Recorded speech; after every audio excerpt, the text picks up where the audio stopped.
तक बेलन है, जब बेलन हम लोग ले रहे हैं इतना तक में, इतना की ऊंचाई जो दे रहा है कितना सेंटीमीटर दे रहा है, 6 सेंटीमीटर। कितना दे रहा है, 6 सेंटीमीटर। और इसकी हाइट जो है 3 सेंटीमीटर है, लेकिन इसका जो डायमीटर है तो व्यास कितना सेंटीमीटर है, 25 सेंटीमीटर यानी 25 सेंटीमीटर है। तो डायमीटर से जब हम लोग रेडियस निकालेंगे, त्रिज्या निकालेंगे, कितना करेंगे, 25/2 सेंटीमीटर कर दिया। जब 25/2 यानी 25/2 कर दिए तो हम लोग का कितना सेंटीमीटर आ गया, आपको 25/2 कर दिएगा, कितना ये आ गया, 12.5 कितना सेंटीमीटर, 12.5। अब हम लोग ये बेलन से मालूम हो गया, तो बेलन से हम लोग को मालूम हो गया, इसे क्या निकाल दिया बेलन से, हम लोग बेलन से निकाल दिया वर्गपीठ क्षेत्रफल। क्या निकाल दिया बेलन का, तो बेलन का वर्गपीठ क्षेत्रफल क्या हो गया, 2 पाई आर ए। क्या हो गया, बेलन का वर्गपीठ क्षेत्रफल क्या होता है, 2 पाई आर ए। तो 2 पाई आर ए का वैल्यू 2 दे दिया, पाई का वैल्यू मालूम होता है 22/7 होता है, यानी 22/7 होता है, पाई का वैल्यू दे दिए। और त्रिज्या जो है, रेडियम जो है आपका कितना 12.5 से, क्योंकि बेलन जो है नीचे वाला भाग पे है सटा हुआ, कहाँ है, नीचे वाला भाग है, इसलिए हम लोग नीचे यानी छोटका जिसको जानते थे उसमें हम लोग लिए।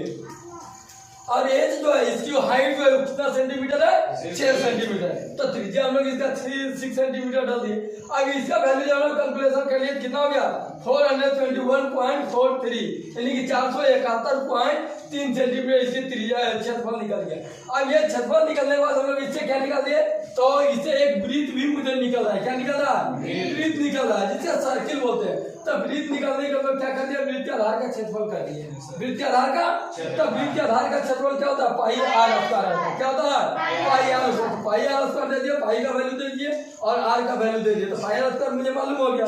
अब इसका हम लोग कैलकुलेशन निकाल दिए, कितना आ गया, ये हम लोग का कितने निकाले, अभी नीचे वाला भाग से निकाले, यानी कि इतना सारा भाग का हम लोग निकाल लिए, इतना का निकल गया। इतना भाग में क्या क्या दे रहा था, तो वृत्त का क्षेत्रफल दिया और आपको बेलन का वर्गपीठ क्षेत्रफल दिया।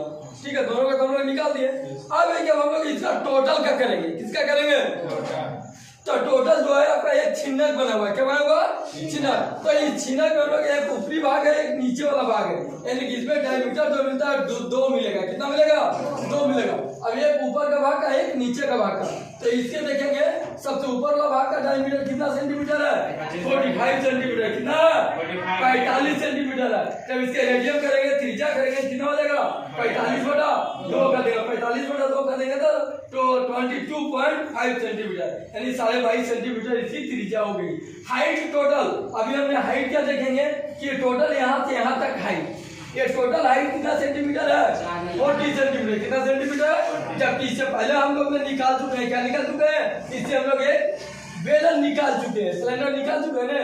जब बेलन निकल गया तो कितना सेंटीमीटर निकल गया, हाइट 6 सेंटीमीटर निकल गया।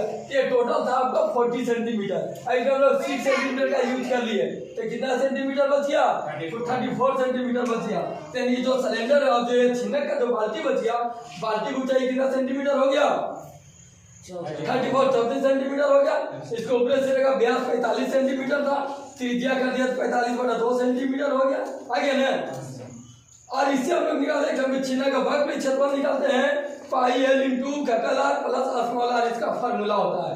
छिन्नक का वर्गपीठ क्षेत्रफल का फार्मूला क्या होता है, pi L into capital R plus small R, इसका क्षेत्रफल निकलता है। हम लोग सभी देख लेंगे, स्टूडेंट क्या दिया हुआ है, जब एल निकालने की बात होती है तो एल का एक फार्मूला होता है जिसे हिंदी में हम लोग बोलते हैं तिर्यक ऊंचाई बोलते हैं। अब हम लोग इसके लेंथ निकाल लिए हैं, तो तिर्यक ऊंचाई के लिए एल के लिए फार्मूला क्या होता है, √h² plus capital R square minus small R square. दोनों से हम लोग एक त्रिज्या निकाल दिए, दोनों का हम लोग कैलकुलेशन कर लिए। तो दोनों का कैलकुलेशन करने के बाद कितना हो गया, एल का वैल्यू हम लोग को 35.44 यानी 35.4 सेंटीमीटर हम लोग को त्रिज्या ने तिर्यक ऊंचाई का वैल्यू निकला।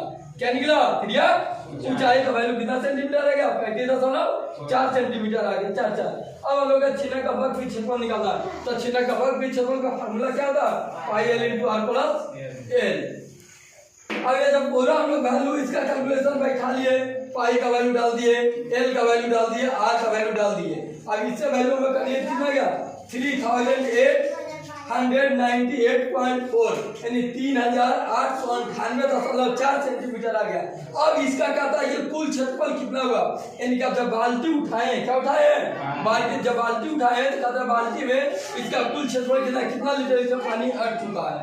ठीक है, तब निकालना है। तो अब जब भी पानी हटेगा तो जो उसका खाली जगह उतना ही में भरेगा। तो उसका कुल क्षेत्रफल के लिए हम लोग क्या किए, तीनों का वैल्यू को कैलकुलेट कर दिए, ऐड कर दिए। 1 नंबर में इसको, 2 नंबर में इसको और 3 नंबर में इसको। ये तीनों वैल्यू को हम लोग ने एक साथ कैलकुलेट कर दिया। यहाँ देखिए तीनों वैल्यू लिख करके कर दिए। अब जो आया इसका क्या हो गया, छिन्न का पूरे क्षेत्रफल निकल करके इसके पूरे आयतन जो है इसमें भर गया। क्लियर, अब क्या सभी नोट।